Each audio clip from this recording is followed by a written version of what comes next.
नमस्कार दोस्तों, आइए जानते हैं हरियाणा के हर जिला हर क्षेत्र की 25 फटाफट बड़ी खबरों को केवल 10 मिनट में। उससे पहले आप ये वीडियो कहां से देख रहे हैं हमें कमेंट में जरूर बताएं। साथ ही वीडियो को लाइक करके चैनल को सब्सक्राइब जरूर कर दें। किसानों के लिए खुशखबरी। सोलर पंप सब्सिडी योजना 2025 में मिल रही है। 90% तक की छूट। भारत में खेती का मुख्य आधार सिंचाई है और इसके लिए अधिकतर किसान डीजल या बिजली से चलने वाले पंपों पर निर्भर रहते हैं।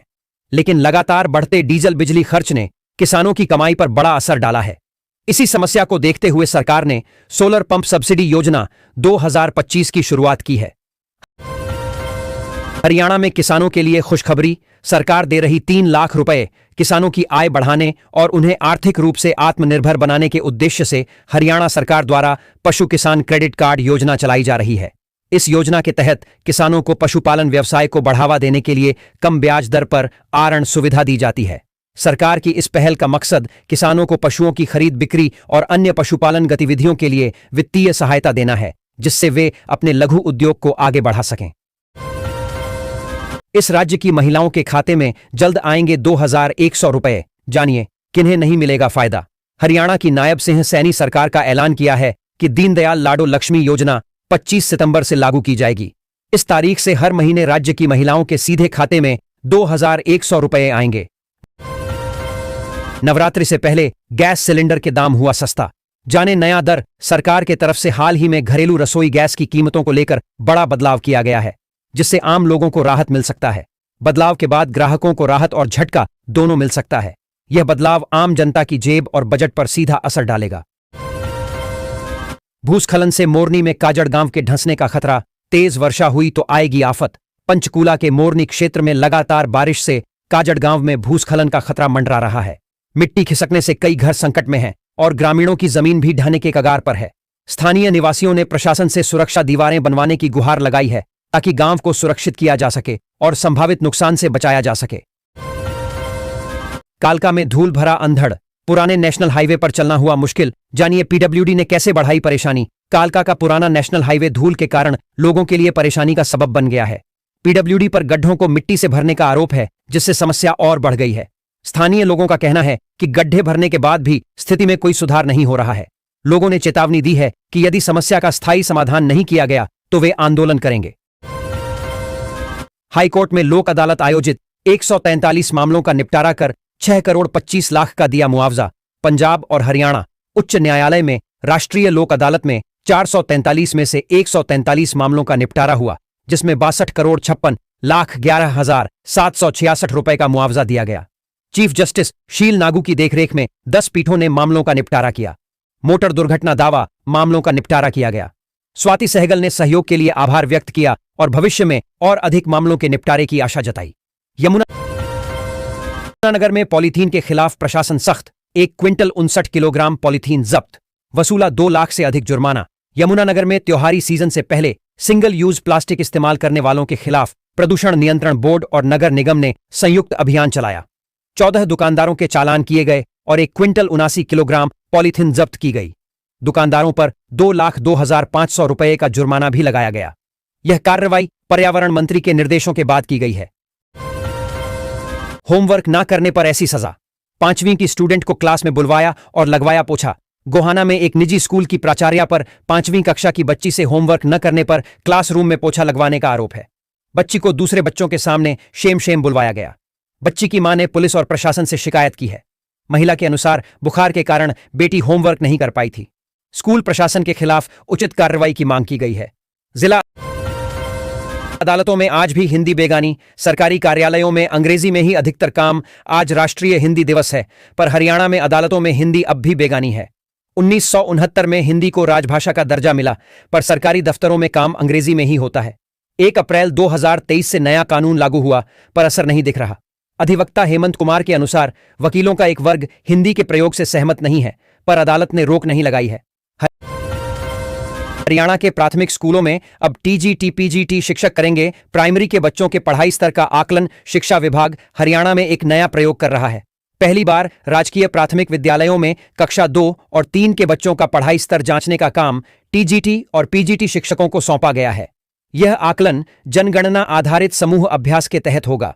15 और 16 सितंबर को 2 चरणों में आकलन किया जाएगा, जिसमें निपुण हरियाणा टीचर ऐप का उपयोग किया जाएगा। पीएम मोदी के जन्मदिन पर शुरू होगा स्वस्थ नारी सशक्त परिवार अभियान। सीएम नायब सैनी रोहतक में करेंगे शुभारंभ। हरियाणा में 17 सितंबर से स्वस्थ नारी सशक्त परिवार अभियान शुरू होगा। केंद्रीय मंत्री जेपी नड्डा और मुख्यमंत्री नायब सिंह सैनी रोहतक में इसका शुभारंभ करेंगे। इस दौरान महिलाओं के लिए स्वास्थ्य जांच शिविर लगाए जाएंगे, जहां उच्च रक्तचाप, कैंसर, एनीमिया जैसी बीमारियों की जांच की जाएगी। 75,000 चश्मे मुफ्त बांटे जाएंगे और नए ओबेसिटी क्लिनिक भी खुलेंगे। कार की टक्कर से स्कूटी सवार 2 युवकों की मौत, एक ओवरब्रिज से नीचे गिरा, दूसरे को 15 मीटर तक घसीटा। हिसार में सूर्यनगर ओवरब्रिज पर शुक्रवार रात एक तेज रफ्तार कार ने स्कूटी को टक्कर मार दी, जिससे स्कूटी सवार 22 वर्षीय प्रवीण ओवरब्रिज से नीचे गिर गया और 23 वर्षीय रोबिन को कार घसीटते हुए ले गई, जिससे उसकी मौके पर ही मौत हो गई। घायल प्रवीण की भी अस्पताल में उपचार के दौरान मौत हो गई। पुलिस ने मामला दर्ज कर जांच शुरू कर दी है। 7,500 युवा दौड़ लगाकर देंगे नशा मुक्त समाज का संदेश। हरियाणा में होगी नमो युवा रण। हरियाणा में 21 सितंबर को कुरुक्षेत्र और गुरुग्राम में नमो युवा रण का आयोजन होगा। मुख्यमंत्री नायब सिंह सैनी और केंद्रीय मंत्री मनोहर लाल युवाओं का उत्साह बढ़ाएंगे। लगभग 7,000 युवा नशा मुक्त समाज का संदेश देने के लिए दौड़ेंगे। यह कार्यक्रम सेवा पखवाड़ा का हिस्सा है, जिसमें समाज सेवा और जनजागरण पर जोर दिया जा रहा है। इसके तहत पौधरोपण और स्वास्थ्य शिविर भी लगाए जाएंगे। हरियाणा में और बेहतर होंगी स्वास्थ्य सेवाएं। जानिए इसके लिए सरकार उठाएगी क्या कदम। हरियाणा सरकार ने राज्य में स्वास्थ्य सेवाओं को बेहतर बनाने के लिए 135 नए स्वास्थ्य संस्थानों के निर्माण को मंजूरी दी है, जिस पर लगभग 74 करोड़ रुपए खर्च होंगे। स्वास्थ्य मंत्री आरती सिंह राव ने बताया कि 126 उप स्वास्थ्य केंद्र और 9 सार्वजनिक स्वास्थ्य इकाई स्थापित की जाएंगी। यह कदम हरियाणा के नागरिकों को बेहतर चिकित्सा सुविधाएं प्रदान करने के उद्देश्य से उठाया गया है। बारिश से फसल खराब होने का सब्जियों के दाम पर असर, बिगड़ा बजट। गोभी 100 रुपये किलो 60 पर पहुंची भिंडी। हरियाणा में भारी बारिश के कारण सब्जियों के दाम आसमान छू रहे हैं, जिससे आम आदमी का बजट बिगड़ गया है। हांसी की सब्जी मंडी में लगभग सभी हरी सब्जियों के दाम दोगुने हो गए हैं। स्थानीय फसलें खराब होने से सब्जियां बाहर से मंगवाई जा रही हैं, जिसके चलते दामों में भारी वृद्धि हुई है और लोगों को परेशानी का सामना करना पड़डीडीएच रहा है। हरियाणा के सिरसा में बस और ट्रैक्टर ट्रॉली के बीच भीषण टक्कर, 2 लोगों की मौत और 7 घायल। शनिवार सुबह ऐलनाबाद हनुमानगढ़ रोड पर एक भीषण सड़क दुर्घटना में हरियाणा रोडवेज की बस ने एक ट्रैक्टर ट्रॉली को टक्कर मार दी, जिससे 2 लोगों की मौके पर ही मौत हो गई और 4 गंभीर रूप से घायल हो गए। मृतकों में विमला और कृष्णा शामिल हैं, जो ऐलनाबाद के निवासी थे। घायलों को सिरसा के नागरिक अस्पताल में भर्ती कराया गया है। कैबिनेट मंत्री का ऑडियो बनाकर वायरल करने वाले बलविंद्र आर्य के खिलाफ बीजेपी का बड़ा एक्शन, 6 साल के लिए पार्टी से निकाला। पानीपत में कैबिनेट मंत्री कृष्णलाल पंवार के विरुद्ध फर्जी ऑडियो वायरल करने पर भाजपा ने युवा मोर्चा के पूर्व जिलाध्यक्ष बलविंद्र आर्य को 6 साल के लिए निष्कासित कर दिया। आर्य ने चेयरमैन पद के लिए लॉबिंग की थी, पर निराशा होने पर मंत्री को फंसाने की साजिश रची। अब उन्हें अपने कृत्य पर पछतावा है और मंत्री से माफी मांगना चाहते हैं। वर्षों से बदहाल पड़े हाली पार्क में फिर महकेगी फूलों की खुशबू। टूरिस्ट स्पॉट बनाने की हो रही तैयारी। पानीपत शहर के बीच बनी हाली झील और पार्क को पर्यटन केंद्र के रूप में विकसित करने की तैयारी है। झील की सफाई शुरू हो चुकी है और इसे पीपीपी मोड पर विकसित करने का विचार है। इस परियोजना में बोट राइडिंग, रेस्टोरेंट, जापानी गार्डन जैसे कई आकर्षण होंगे। हाली झील पार्क में 29 विशेषताएं होंगी, जो इसे शहरवासियों के लिए एक बेहतरीन पिकनिक स्पॉट बनाएगा। हरियाणा में बाढ़ से तो मिली राहत, पर अब बीमारियां देंगी दस्तक। अस्पतालों में स्टाफ की भी कमी, डॉक्टरों के 10% पद खाली। बाढ़ के बाद हरियाणा में जलभराव से बीमारियों का खतरा बढ़ गया है, जिससे अस्पतालों में मरीजों की संख्या में वृद्धि हो सकती है। अस्पतालों में दवाइयों और स्टाफ की कमी है, लगभग 1/4 पद खाली है। सरकार को निजी अस्पतालों के सहयोग की आवश्यकता हो सकती है। प्रदेश में स्वास्थ्य सेवाएं प्रदान करने के लिए मेडिकल कॉलेज, अस्पताल और स्वास्थ्य केंद्र हैं। पानीपत के इंसार बाजार में अतिक्रमण हटाने पहुंचा नगर निगम, जेसीबी के आगे बैठे दुकानदार। जमकर हुआ हंगामा। पानीपत के इंसार बाजार में अतिक्रमण हटाने को लेकर नगर निगम और दुकानदारों में टकराव हुआ। निगम की टीम ने दुकानों के आगे बने अवैध चबूतरों को तोड़ा, जिसके विरोध में दुकानदारों ने बाजार बंद कर दिया। अधिकारियों का कहना है कि उन्हें दुकानदारों द्वारा फड़ी लगवाने की शिकायतें मिली थीं, जिसके आधार पर यह कार्रवाई की गई। लहलहाती फसल के साथ गाद और रेत में दफन हुए किसानों के सपने। बाढ़ ने गांवों में मचाई भीषण तबाही। यमुनानगर में सोम नदी में आई बाढ़ से किसानों को भारी नुकसान हुआ है। व्यासपुर के पास के इलाकों में किसानों की धान, गन्ना और चारा की फसल बर्बाद हो गई है। किसानों का कहना है कि प्रशासन की लापरवाही के कारण उन्हें हर साल नुकसान होता है और वे मुआवजे की मांग कर रहे हैं। आटा, चावल व दूध दिल खोलकर पंजाब की मदद कर रहा हरियाणा। सीएम नायब ने कही दिल छू लेने वाली बात। पंजाब में बाढ़ से मची तबाही के बाद हरियाणा ने मदद का हाथ बढ़ाया है। मुख्यमंत्री नायब सिंह सैनी की अपील पर प्रदेशवासियों ने बाढ़ पीड़ितों के लिए राहत सामग्री भेजी। आटे, चावल, दाल, कपड़े और दवाइयों से भरे ट्रक पंजाब रवाना किए गए। मुख्यमंत्री ने कहा कि संकट के समय में इंसानियत ही सबसे बड़ा धर्म है। हरियाणा में रोडवेज बसों के एक्सीडेंट के मामलों की जांच के लिए बनेगी कमेटी। अनिल विज ने दिए आदेश। हरियाणा रोडवेज की बसों की दुर्घटनाओं की जांच के लिए एक समिति गठित की जाएगी। परिवहन मंत्री अनिल विज ने सिरसा में हुई दुर्घटना पर संज्ञान लेते हुए जांच के आदेश दिए हैं। भविष्य में ऐसी दुर्घटनाओं की जांच अनिवार्य होगी जिसमें तकनीकी और पुलिस अधिकारी शामिल होंगे। दोषी पाए जाने पर सख्त कार्रवाई की जाएगी। फसलें डूबी, मुआवजा लटका और अब बीमा क्लेम भी नहीं। हरियाणा में बाढ़ पीड़ित किसानों को लेकर रणदीप सुरजेवाला ने बीजेपी को घेरा। कांग्रेस नेता रणदीप सिंह सुरजेवाला ने हरियाणा सरकार पर किसानों के प्रति उदासीन रवैया अपनाने का आरोप लगाया है। उन्होंने कहा कि 6017 गांवों के लाखों किसानों ने फसलों के नुकसान की जानकारी पोर्टल पर दर्ज कराई है, लेकिन भूमिहीन मजदूरों को कोई मुआवजा नहीं मिला है। धान उत्पादक किसानों को बीमा क्लेम और मुआवजा दोनों नहीं मिल रहे हैं, जिससे वे भारी परेशानी में हैं। नियमों का बहाना और मुआवजा देने से इनकार, अभय चौटाला बोले। किसानों को लूट रही बीमा कंपनियां। इनेलो के राष्ट्रीय अध्यक्ष अभय सिंह चौटाला ने कहा कि हरियाणा में बारिश और जलभराव से किसानों की लगभग 19 लाख एकड़ फसल बर्बाद हो गई है। उन्होंने बीमा कंपनियों पर किसानों को लूटने का आरोप लगाया क्योंकि प्रीमियम भरने के बावजूद उन्हें मुआवजा नहीं मिल रहा है। चौटाला ने यह भी कहा कि किसानों की शिकायतें पोर्टल पर स्वीकार नहीं हो रही हैं। पीएम मोदी को हरियाणा लाने की तैयारी में सीएम नायब सैनी। जानिए प्रदेश में क्या होने वाला है खास। हरियाणा भाजपा प्रधानमंत्री नरेंद्र मोदी के जन्मदिन को विशेष बनाने की तैयारी में है। मुख्यमंत्री नायब सिंह सैनी उन्हें हरियाणा से जुड़ी यादों का गुलदस्ता भेंट करेंगे, जिसमें उनके सामाजिक और राजनीतिक संबंध शामिल होंगे। सरकार लाडो लक्ष्मी योजना का पोर्टल लॉन्च करने की योजना बना रही है और प्रधानमंत्री को राज्य का दौरा करने के लिए आमंत्रित करेगी। हरियाणा के 6000 गांव और 11 शहर बाढ़ से प्रभावित। भूपेंद्र हुड्डा ने मांगा 70,000 रुपये प्रति एकड़ मुआवजा।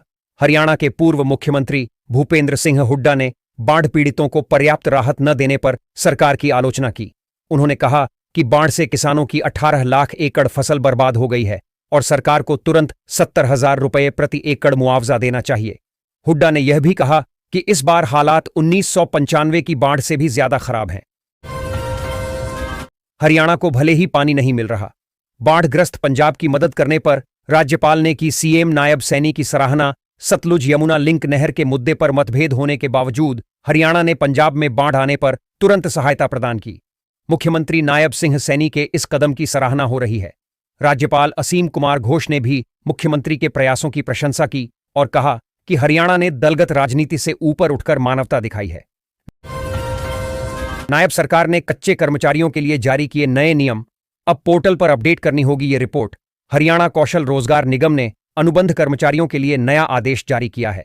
सेवा अवधि खत्म होने पर विभागों को 15 दिन में जानकारी देनी होगी, नहीं तो कर्मचारी स्वतः कार्यमुक्त हो जाएगा। यह कदम सेवा और कार्यमुक्ति में पारदर्शिता लाएगा। निगम ने 2 शर्तें भी बताई हैं जिनकी जांच रिपोर्ट देनी होगी। यह आदेश अस्थायी नियुक्तियों की जानकारी पोर्टल पर देने के लिए भी कहता है। हरियाणा में त्योहारी सीजन को लेकर प्रशासन सतर्क। कूड़े से बनेगी बिजली। इन शहरों में लगेंगे वेस्ट टू एनर्जी प्लांट। मुख्यमंत्री नायब सैनी ने शहरी निकायों को नवरात्र, दशहरा और दिवाली पर सफाई अभियान चलाने के आदेश दिए हैं। गुरुग्राम, फरीदाबाद और मानेसर में वेस्ट टू एनर्जी प्लांट स्थापित होंगे, जिससे कचरे से बिजली बनेगी और कचरा निस्तारण होगा। इन प्लांट्स को 24 महीनों में शुरू करने का लक्ष्य रखा गया है। हरियाणा ने पंजाब के लिए बढ़ाया भाईचारे का हाथ। सीएम सैनी बोले, दोनों राज्य एक दूसरे के सुख दुख के साथी। हरियाणा राज्य भारी बारिश के कारण प्राकृतिक आपदा से जूझ रहा है, फिर भी उसने पंजाब में बाढ़ से प्रभावित लोगों के लिए 650 ट्रक राहत सामग्री भेजी है। मुख्यमंत्री नायब सिंह सैनी ने 5 करोड़ रुपए की आर्थिक मदद भी दी है। हरियाणा सरकार और भाजपा संगठन मिलकर राहत सामग्री भेज रहे हैं। मोरनी रायपुर रानी मार्ग पर भूस्खलन, रास्ता बंद, यातायात बाधित। मोरनी रायपुर रानी सड़क पर भूस्खलन से प्लासरा के पास सड़क धंस गई, जिससे मार्ग अवरुद्ध हो गया। मलबा गिरने से 2 स्थानों पर सड़क बंद है, जिससे यात्रियों को लंबा रास्ता तय करना पड़ रहा है। विभाग द्वारा बुलडोजर लगाने के बावजूद मिट्टी की नमी के कारण मार्ग साफ करने में कठिनाई हो रही है। स्थानीय लोगों ने प्रशासन से सड़क को शीघ्र खोलने की मांग की है।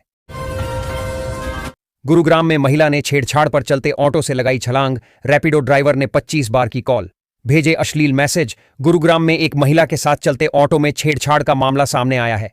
बसई चौक से ज्योति पार्क के लिए रैपिडो ऑटो बुक करने पर ड्राइवर ने महिला का हाथ पकड़ा और लैपटॉप छीनने की कोशिश की। महिला ने चलती गाड़ी से कूदकर अपनी जान बचाई और पुलिस को शिकायत दी गई है।